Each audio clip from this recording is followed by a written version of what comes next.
चुनाव के बाद आज पहली बार काफी समय के बाद मौका मिला है कि आप सबको संबोधित करूं। इसलिए सबसे पहले मैं ये कहना चाहती हूं कि जो मेहनत आपने की, जिस तरह से आप लड़े, उसे पूरे देश ने देखा। नतीजे जो भी आए, कोई भी ये नहीं कह सकता कि हमारे यूपी का कार्यकर्ता, यूपी का नेता लड़ा नहीं। आपने लड़ते समय देश के एक एक कार्यकर्ता को प्रेरित किया। जब मैं उदयपुर इस शिविर के लिए गई थी तो कई ऐसे लोग अलग अलग प्रदेशों से मेरे पास आए और उन्होंने यही बात कही कि उत्तर प्रदेश में जो कांग्रेस के कार्यकर्ताओं, नेताओं ने जिस तरह से लड़ाई लड़ी, उससे वो सब प्रेरित हुए। हाँ, ये सच है कि जी जान से लड़ने के बावजूद हम बुरी तरह हारे, और इस सच्चाई से हम पीछे हट नहीं सकते। लेकिन ये मायूस होने का समय नहीं है। 3 महीने बीत गए हैं, मैंने आपको मायूस रहने का कुछ समय भी दे दिया।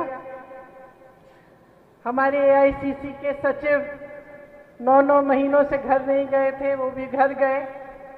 आज अजय लल्लू जी मौजूद नहीं हैं, कोर्ट के मामले की वजह से वो आ नहीं पाए, लेकिन उनके बारे में भी मैं कहना चाहती हूँ कि वो जी जान से लड़े, और सिर्फ चुनाव के समय नहीं लड़े। कोविड के समय आप सड़कों पे थे, आपने सबसे ज्यादा राहत पहुंचाई, आपने सबसे ज्यादा काम किया। चाहे जो भी मामला था, जनता के पास आपने पहुंचने की कोशिश की, आपने जनता की आवाज उठाई, आप सड़क पे आए, लाठियां खाई, हम सब हिरासत में भी लिए गए। और हमारे नेता अजय लल्लू जी, आपके नेता, उन्होंने खूब प्रयास किया और खूब जी जान लगा के उन्होंने लड़ाई की। तो उनको भी मैं धन्यवाद देना चाहती हूं जो आज मौजूद नहीं है। उनके साथ साथ मोना जी और वीरेंद्र जी, जो इतनी मुश्किल परिस्थितियों में अपने चुनाव जीत पाए, उनके लिए भी एक बार आप ताली बजा लीजिए। तो देखिए, जैसे मैंने कहा, हम सच्चाई से पीछे नहीं हट सकते। तो अब आगे क्या करना है? अगर हम मायूस होकर बैठ जाएंगे और ये सोचेंगे कि आगे कोई आशा नहीं है, निराश हो जाएंगे, तो जिसको निराश होना था वो तो चले गया। जो यहां बैठा है वो तो लड़ने वाला है। आज अगर आप यहां पे मौजूद हैं तो आप वही हैं जो निराश नहीं हुए हैं। आप वो हैं जो संकल्प ले रहे हैं कि आप और भी जोरदार लड़ाई लड़ेंगे। और मुझे पूरा विश्वास है आप में।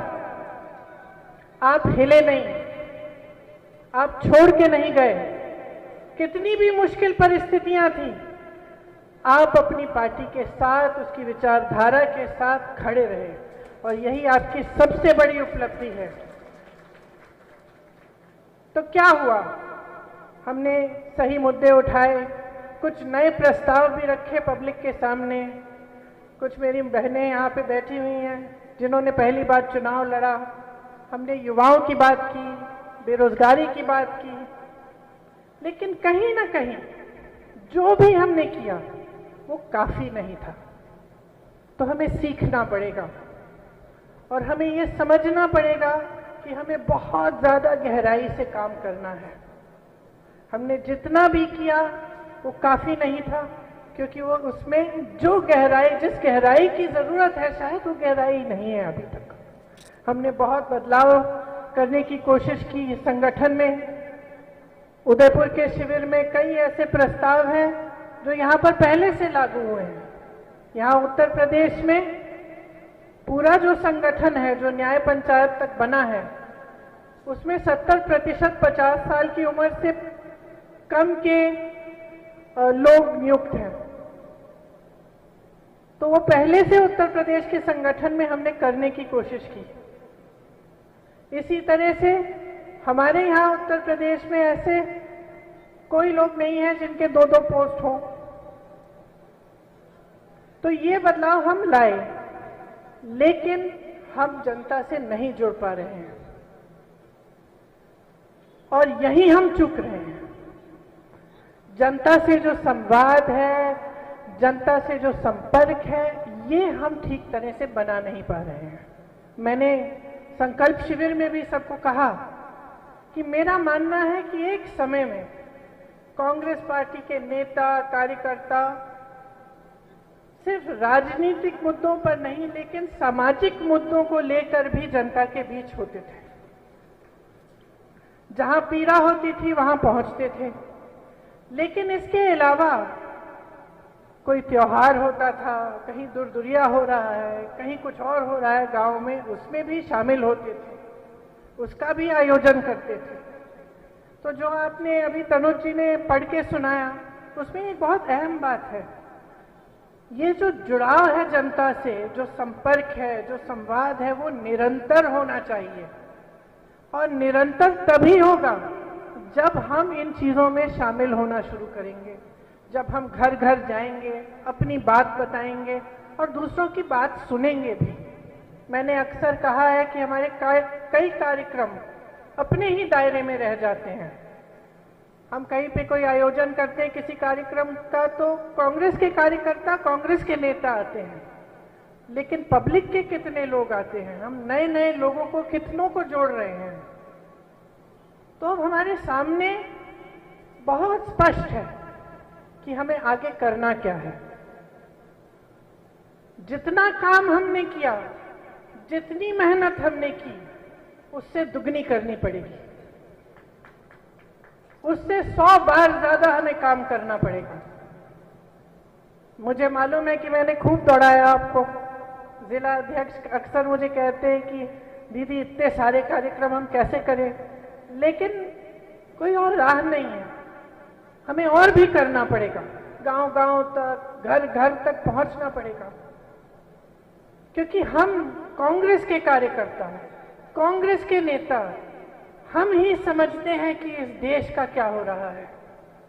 पब्लिक नहीं देख पा रही है इस समय, तो उनको दिखाना हमारा काम है। क्योंकि देश का जिस तरह से, जिस देश के लिए, जिस आजादी के लिए महात्मा गांधी जी लड़े, नेहरू जी लड़े, पटेल जी लड़े, अंबेडकर जी लड़े, सब कांग्रेस के नेता लड़े, उस देश की विचारधारा अलग थी।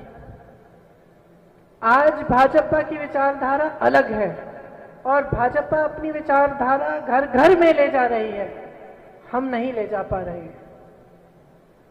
हमें मजबूत होना पड़ेगा, हमें अपनी विचारधारा को ठीक से समझना पड़ेगा, हमें समझना पड़ेगा कि हम किसके लिए लड़ रहे हैं। अपने लिए नहीं लड़ रहे हैं, हम इस देश के लिए लड़ रहे हैं। क्योंकि जो आज इस देश में हो रहा है वो गलत है। हम इस देश के नौजवान के लिए लड़ रहे हैं, जिसको गुमराह किया जा रहा है, जिसको ये कहा जा रहा है कि धर्म और जाति पे बंटो, लेकिन ये नहीं कहा जा रहा है कि तुम्हें नौकरी कहां से मिलेगी, तुम कमाओगे कहां से, तुम्हारा पेट कैसे भरेगा, तुम अपने माँ बाप की देखभाल कैसे करोगे। हम उसके लिए लड़ रहे हैं, हम इस सच्चाई के लिए लड़ रहे हैं कि देश में जो भी हो रहा है वो इस देश को आगे नहीं बढ़ा रहा है, उस देश को पीछे ले जा रहा है। चाहे सामाजिक तौर पर हो, राजनीतिक तौर पर हो या अर्थव्यवस्था के मामले में हो। जब 2014 में भाजपा की सरकार आई थी तो आप सब जानते हैं कि हमारी अर्थव्यवस्था की क्या हालत थी। आगे बढ़ रहा था देश, मनमोहन सिंह जी की जो नीतियां थी, मनरेगा आया, रोजगार मिले, देश आगे बढ़ रहा था। पूरी दुनिया देख रही थी कि भारत आगे बढ़ रही है, बढ़ रहा है और अर्थव्यवस्था हमारी मजबूत बनी जा रही है। आज परिस्थितियां क्या है? आज उत्तर प्रदेश में ही उत्तर प्रदेश के बच्चों को रोजगार नहीं मिलता, बड़े बड़े शहरों में पलायन करना पड़ता है। तो हम जब तक ये मुद्दे नहीं उजागर करेंगे, महंगाई कितनी है, ये लोग गैस सिलेंडर लेके बैठ जाते थे संसद के सामने जब गैस सिलेंडर का भाव आज से 10 गुना कम था। आज प्याज, टमाटर, सब्जी, गैस, तेल कुछ नहीं मिल रहा है सही दाम पे। किसान त्रस्त है, युवा परेशान है, घर पे महिलाएं परेशान हैं, लेकिन कहीं ना कहीं ये चीजें भूली जा रही हैं। तो हमारा काम क्या है? हमारा काम है कि हम इन मुद्दों को उठाएं, हम एक विकल्प बने, हम जनता को दिखाएं कि जब कांग्रेस थी तो आपकी क्या परिस्थितियां थी, उनको समझाएं कि जिस तरह की राजनीति फैल रही है उससे उनका फायदा नहीं है। लेकिन ये काम मुश्किल है, आसान काम नहीं है, क्योंकि एक धारणा बन चुकी है, कई लोगों के मन में कुछ बातें हैं, समाज में कुछ बातें हैं। तो हमारा काम मुश्किल है, आप जानते हैं, क्योंकि आप सरकार को झेलते हैं। अब वो कार्यकर्ता है, वो नेता है जो पीछे नहीं हटे। तो आप जानते हैं कि कितना मुश्किल है हमारा रास्ता, लेकिन हम थक नहीं सकते और हम डर नहीं सकते। हमें उस रास्ते पे चलना पड़ेगा, हमें अपने आप को दुरुस्त करना पड़ेगा, जो गलतियां हमसे हुई उनको सुधारना पड़ेगा। जैसे मैंने कहा, जितनी मेहनत की उससे दुगनी मेहनत करनी पड़ेगी। मैं तैयार हूं इस मेहनत को करने के लिए। मैं आपके साथ चलने के लिए तैयार हूं, चाहे कोई भी परिस्थितियां हों। यहां उत्तर प्रदेश में हम ये जानते हुए लड़े कि परिस्थितियां बहुत ही विपरीत है, बहुत ही मुश्किल है, लेकिन हम पीछे नहीं हटे। और आप ही हैं इस देश के कांग्रेस के सबसे मजबूत कार्यकर्ता, इस पर मुझे पूरा यकीन है। आपके समर्थन के साथ हम और बदलाव लाएंगे। आज से हम सबसे बातें करना शुरू करेंगे, जो उम्मीदवार थे, जो जिले के अध्यक्ष हैं, जो पदाधिकारी हैं, सबसे अब सबसे बात करेंगे कि कौन कौन कहां कहां काम कर रहा था, कौन नहीं कर रहा था, इसका मूल्यांकन करेंगे। और ये मैं यहां खड़े होकर आपको खुश करने के लिए नहीं कह रही हूं, मैं करवाऊंगी ये मूल्यांकन और अपने खुद का भी मूल्यांकन करूंगी, ताकि जो आगे का रास्ता है, जो मुश्किल रास्ता है, जो कठिन रास्ता है, उस पर हम चल पाएं और जो हमारे सामने मुश्किलें हैं उन्हें हम झेल पाएं। तो हमारा काम है कि जो संकल्प उदयपुर के शिविर में लिए गए हम उन्हें समझें, किस तरह से हम उन्हें लागू करेंगे उसको भी समझें, उस पर हम चर्चा करें। और आज से हम यहाँ पर खड़े हुए ये संकल्प लें कि हम अपनी पार्टी को घर घर में, गांव गांव में खड़ा करेंगे और हम इस लड़ाई को तब तक लड़ते रहेंगे जब तक हम जीतेंगे नहीं। आप मन में एक बात रखिए कि जितनी भी राजनीतिक पार्टियां हैं, जितने भी दल हैं जो बीजेपी का विरोध कर रहे हैं, वो सब अपनी अपनी जगह अपना अपना कर रहे हैं, लेकिन कांग्रेस जैसा कोई नहीं है। कांग्रेस पूरे देश भर में है। कांग्रेस की विचारधारा ने इस देश की नींव डाली। कांग्रेस वो पार्टी है जो इस गांव में अभी भी है। कांग्रेस वही पार्टी है जो पीछे हटेगी नहीं, जो झुकेगी नहीं इनके सामने, जो लड़ती रहेगी, जो निडर है। और आप उस पार्टी के कार्यकर्ता हैं। आप अनोखे लाल जैसे अपनी पार्टी के झंडे को हमेशा के लिए फहराते रहेंगे। तो इसलिए आज हम सब संकल्प लें कि नई ऊर्जा से, बगैर मायूस होते हुए हम आगे बढ़ेंगे और इस लड़ाई को दुगने जोर से लड़ेंगे, दुगनी ताकत से लड़ेंगे। मायूस होने का समय बिल्कुल नहीं है। सिर्फ 2 साल हैं और उससे पहले नगर निकाय का चुनाव भी आ रहा है, तो हमें बहुत तैयारियां करनी है और मजबूती से लड़ना है। मुझे पूरी आशा है, पूरा यकीन है कि ये फौज जो आज यहां मौजूद है इस लड़ाई को मजबूती से एकदम निडर होकर लड़ेगी। बहुत बहुत धन्यवाद। मेरे साथ बोलिए, जय हिंद, जय हिंद, जय हिंद। धन्यवाद।